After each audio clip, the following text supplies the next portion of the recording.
Hello student, आपका स्वागत है हमारे इस खूबसूरत से channel Satish Chauhan study point में। तो आज हम लोग पढ़ेंगे कक्षा 10 गणित पार्ट 3 दो चरों वाले रैखिक समीकरण युग्म। तो इस पर हमने एक वीडियो ऑलरेडी अपने channel Satish Chauhan study point पे कर रखी है। तो जो लोग नहीं देखे हैं उस वीडियो को पहले देखें, क्योंकि हमने उसमें एकदम बेसिक बात बताई थी। उसमें हमने रैखिक समीकरण को बताया था कि रैखिक समीकरण क्या होता है, और इस चैप्टर में जो लेसन नंबर 3 है उसमें पढ़ना क्या है एक्चुअल में, उसके बारे में एकदम डिटेल में बताया था। तो जो लोग नहीं देखे हैं तो उस वीडियो को सबसे पहले जाके देखें, तब आपको इसके बाद का जो यह वीडियो है अच्छे समझ में आएगा। ठीक है, तो चलिए स्टार्ट करते हैं और उसमें बात करते हैं हमें क्या पढ़ना है एक्चुअल में। तो एक्सरसाइज 1.1 में जो कक्षा 10 पार्ट 3 की एक्सरसाइज 1.1 है उसमें क्या पढ़ना है और उसके सवाल को कैसे लगाना है, तो आज इस वीडियो को देखने के बाद आप खुद से एक्सरसाइज 1.1 के क्वेश्चन कर ले जाओगे। तो चलिए ध्यान से देखिए। तो देखिए, हमने आपको पिछले वीडियो तक ये बताया था कि देखिए 2x + 3y = 5 यह एक रैखिक समीकरण है दो चर में। देखिए यहाँ पर 1 और 2 चर में है, क्या है, रैखिक समीकरण। तो मैं फिर से बता रहा हूँ, जो बच्चे इसकी पहली वाली वीडियो नहीं देखे हैं उसको जरूर से आप देख लीजिए, तब आपको एकदम अच्छे समझ में आएगा। ठीक है, चलिए। तो यह एक समीकरण है जो कि दो चर में है। ठीक है, दो चर में क्या है, एक समीकरण है। तो हमारे पास दो समीकरण होंगे, हमारे पास क्या होंगे, दो समीकरण होंगे, क्योंकि इसका लेसन का नाम ही है समीकरण युग्म। समीकरण युग्म का मतलब दो समीकरण होंगे और दो चर में होंगे। किसमें होंगे, दो चर में, एक x में एक y में। तो हमारे पास एक समीकरण है सपोज। तो सबसे पहले बात करते हैं इस समीकरण का हम बनाएंगे ग्राफ। ठीक है, कि कोई भी अगर दो चर में रैखिक समीकरण है, देखिए दो समीकरण होंगे, एक यह और एक और होगा। तो सबसे पहले एक समीकरण के बारे में इन डिटेल बात कर लो, फिर उसके बाद दो समीकरण साथ में रहेंगे तो बात तो वही रहेगी। अगर एक के बारे में समझ जाओगे कि इसका ग्राफ कैसे बनेगा, एक रैखिक समीकरण का ग्राफ कैसे बनेगा, तो जब दोनों साथ होंगे तो ऑलरेडी समझ में आ जाएगी। पहले एक के बारे में तो हमें पता चले, तो वही बात है। तो सबसे पहले हम समझते हैं कि एक रैखिक समीकरण है, यह क्या है, रैखिक समीकरण है जो कि दो चर में है। कितने चर में है, दो चर में। तो बात करेंगे क्या इसका कोई ग्राफिकल रिप्रेजेंटेशन होगा, क्या इससे हम कोई इसका कुछ ज्यामिति बना सकते हैं, क्या हम इसका कुछ ग्राफ बना सकते हैं। तो चलिए बात करते हैं कि इसका ग्राफ बनेगा क्या, कैसे बनेगा, बनेगा भी तो कैसे बनेगा। चलिए देखिए, सबसे पहले ध्यान दीजिएगा कि आप यहाँ से क्या करिए, इस समीकरण का x और y का मान निकालिए, जिस पर यह समीकरण क्या हो जाए, संतुष्ट हो जाए। मतलब कि इन शॉर्ट यह कि आप इस समीकरण का क्या निकालेंगे, हल निकालेंगे। आप इस समीकरण का क्या निकालेंगे, हल निकालेंगे। बच्चों, हल क्या होता है, किसी भी समीकरण का हल हुआ होता है। अगर यहाँ पर दो चरों में रैखिक समीकरण है तो यहाँ पर इस समीकरण का हल यह होगा कि x और y के ऐसे मान होंगे, x और y के ऐसे मान होंगे जिन पर यह समीकरण क्या हो जाएगा, संतुष्ट हो जाएगा। वही होता है इस समीकरण का हल होता है। ठीक है, तो हम यहाँ से x और y के ऐसे मान निकालेंगे, x और y के ऐसे मान निकालेंगे जिस पर यह समीकरण क्या हो जाए, कंप्लीट तरीके से संतुष्ट हो जाए। ठीक है, तो चलिए यहाँ पर हम x के जगह रख देते हैं 1 और y की जगह भी रख देते हैं 1। तो देखिए ध्यान से, x की जगह आपने रखा 1 और y की जगह आपने रखा अगर 1 बराबर 5, तो 2 × 2 + 3 × 3 बराबर 5। तो 3 और 2 कितना हो गया, 5 बराबर 5। तो ध्यान से देखिए क्या हो गया, संतुष्ट हो गया। इसका मतलब यह है कि यहाँ पर x बराबर 1 और y बराबर 1 इस समीकरण के क्या है, हल है। ठीक है, तो अब इस हल को आप यहाँ पर लिख लीजिए, ऐसे एक बॉक्स बनाएंगे। ठीक है, देखिए ध्यान से ग्राफ बना, मैं आपको सिखा रहा हूँ कि इस समीकरण का, इस जो दो चर में रैखिक समीकरण है उसका ग्राफ बन पाएगा क्या, उसका ग्राफ कैसे बनेगा। आपको अगर इसको देख ले तो इस वीडियो को, तो आप किसी भी दो चर में रैखिक समीकरण है सबका ग्राफ आप बना सकते हो। ठीक है, तो वही बात बता रहे हैं। तो मान लीजिए हमें इस दो चर में रैखिक समीकरण का क्या बनाना है, ग्राफ बनाना है। तो ग्राफ बनाने के लिए सबसे पहले आप x और y का मान निकालोगे, x और y का मान निकालोगे जिस पर यह समीकरण क्या हो जाएगा, संतुष्ट हो जाएगा। तो आप यहाँ पर लिखो x, यहाँ पर लिखो y, एक बॉक्स बनाओ उसमें लिखो x और y। तो बताओ x का कितना मान है 1 और y का कितना मान है 1। x का मान है 1, y का मान है 1, इस पर क्या हो गया है, समीकरण संतुष्ट हो गया है। अब एक बार तो चेक कर लिए, एक x का मान और y का मान रखने पर देखा गया कि यह समीकरण संतुष्ट हो गया है। मैंने आपको पिछले वीडियो में बताया था कि किसी भी समीकरण के जो दो चर में रैखिक समीकरण है उसके अनंत हल होते हैं, मतलब अनंत x और y के मान ऐसे होंगे जिस पर यह समीकरण क्या होगा, संतुष्ट होगा। तो कोई एक और x और y का मान हम ऐसा ढूंढेंगे जिस पर यह समीकरण क्या हो जाए, संतुष्ट हो जाए। तो चलिए हम कोई और x और y का मान एक ऐसा और ढूंढ रहे हैं जिस पर यह समीकरण क्या हो जाए, संतुष्ट हो जाए। तो चलिए देखते हैं। तो अगर हमने क्या किया, x के जगह अगर हमने रख दिया कितना है, 4, ठीक है, और y की जगह हमने रख दिया -1। x की जगह रख दिया 4 और y की जगह रख दिया हमने -1। जरा इसमें रखो, x की जगह 4 रखो और y की जगह कितना रखो, -1 बराबर 5। तो 4 दूनी की 8, माइनस और प्लस क्या हो जाएगा, -3 एकने 3 बराबर 5, और 8 में से 3 गया 5 बराबर कितना गया, 5। ध्यान से देखिए तो यहाँ पर फिर से समीकरण क्या हो गया है, संतुष्ट हो गया है। ठीक है, मतलब कि x बराबर 4 और y बराबर -1 पर भी ये समीकरण क्या हो जा रहा है, संतुष्ट हो जा रहा है। इट मीन्स x बराबर 4 और y बराबर -1 भी इस समीकरण का क्या है, हल है। इस समीकरण क्या है, हल है। मतलब कि यहाँ पर लिखेंगे x बराबर 4 और y बराबर -1 पर भी यह समीकरण क्या हो जा रहा है, संतुष्ट हो जा रहा है। तो ऐसे आपको दो हल निकालने हैं, यानी ऐसे आपके दो x और y के मान निकालने हैं जिस पर समीकरण क्या हो जाए, संतुष्ट हो जाए।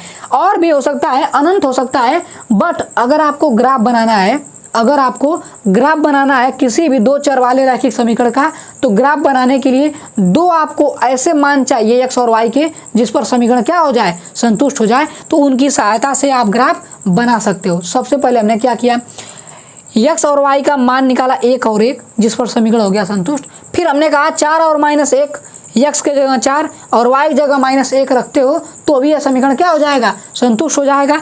रखा हमने 4 x के जगह, y की जगह हमने रखा -1, तो भी हमारा समीकरण क्या हो जा रहा है, संतुष्ट हो जा रहा है। तब हमने कहा कि दो ऐसे मान मिल गए जिस पर समीकरण क्या हो गया, संतुष्ट। अब क्या करेंगे, अब बच्चों हम ग्राफ बनाने जा रहे हैं। तो ग्राफ बनाने के लिए सबसे पहले आप क्या करिए, x और y ऐसे प्लॉट कर लीजिए। आपको पता ही है, इसे बोलते हैं x इसे बोलते हैं y, इसे बोल देंगे x डैश, इसे बोल देंगे y डैश। यह होता है x, यह होता है y। अब कुछ ऐसे पॉइंट्स मान लीजिए, यहाँ पर हो गया 1, यहाँ पर हो गया 2, यहाँ पर हो गया 3, 4, 5, 6, ऐसे होगा। ऊपर भी ले लीजिए 1, 2, 3, 4, ठीक है। नीचे भी ले लीजिए, नीचे देखो क्या होता है, माइनस होता है, तो -1, -2, -3, -4। ग्राफ एकदम ध्यान से समझना, क्योंकि ग्राफ ही 3.1 में पढ़ना है हमें। 3.1 में क्या पढ़ना है, ग्राफ ही लगाना है, ठीक है। तो इधर भी क्या होगा, माइनस होगा, तो -1, -2, -3, -4। देखो x में इधर वाला प्लस होता है और इधर वाला माइनस होता है, y में ऊपर वाला प्लस होता है, नीचे वाला क्या होता है, माइनस होता है, नीचे वाला क्या होता है, माइनस होता है। तो चलिए पहला है जो बॉक्स बनाए हैं उसमें x की वैल्यू 1 है और y की वैल्यू भी कितनी है, 1। तो x बराबर 1 और y बराबर 1, यानी x 1 और y 1 इस ग्राफ में हम पुट करेंगे। देखेंगे कि x बराबर 1 और y बराबर 1 कहाँ पर है। तो बताइए x बराबर 1, यानी x पे 1 चलना है, x पे कितना चलना है, 1, और y पे भी 1। तो x पे 1 मतलब 1 आगे चले गए, और y पे 1 मतलब ऊपर 1, तो मतलब कि यहीं पर तो आ रहा है पॉइंट। देखो यह पॉइंट जो है x से, यह पॉइंट जो है x में कितना 1 आगे है कि नहीं, देखो यह पॉइंट कितना आगे है, 1 आगे है, तो x में 1 हो गया, और ऊपर कितना 1 आगे, ऊपर कितना 1, तो y में भी 1 हो गया। मतलब कि x में 1 है और y में भी कितना है, 1। तो हमें चाहिए था वही x में 1 और y में 1। तो ध्यान से देखो यह पॉइंट क्या है, 1, 1 का है। यह पॉइंट क्या है, 1, 1 का है। यह पॉइंट किसका है, 1, 1 का है, ठीक है ना। अब आगे सुनो, अगला क्या कर रहा है, 4, -1। अगला कर रहा है x का मान 4 और y का मान -1। x का मान कितना है, 4, तो x का मान 4 मुझे लगता है इधर कहीं होगा, x 4 इतनी दूर, x 4 इतनी दूर, और y -1।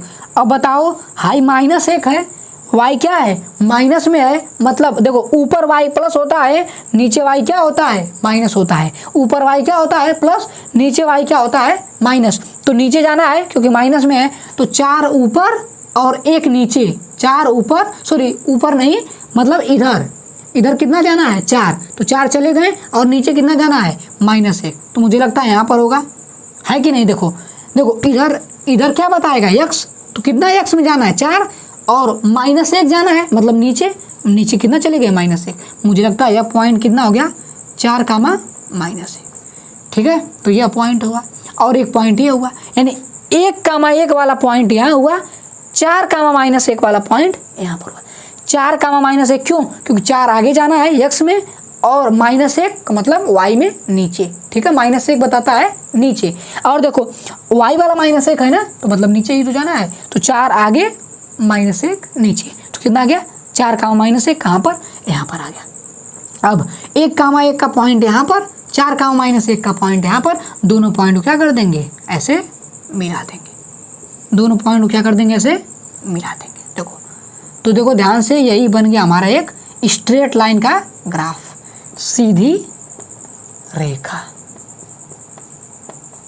यानी हमारी क्या बन गई, स्ट्रेट लाइन बन गई।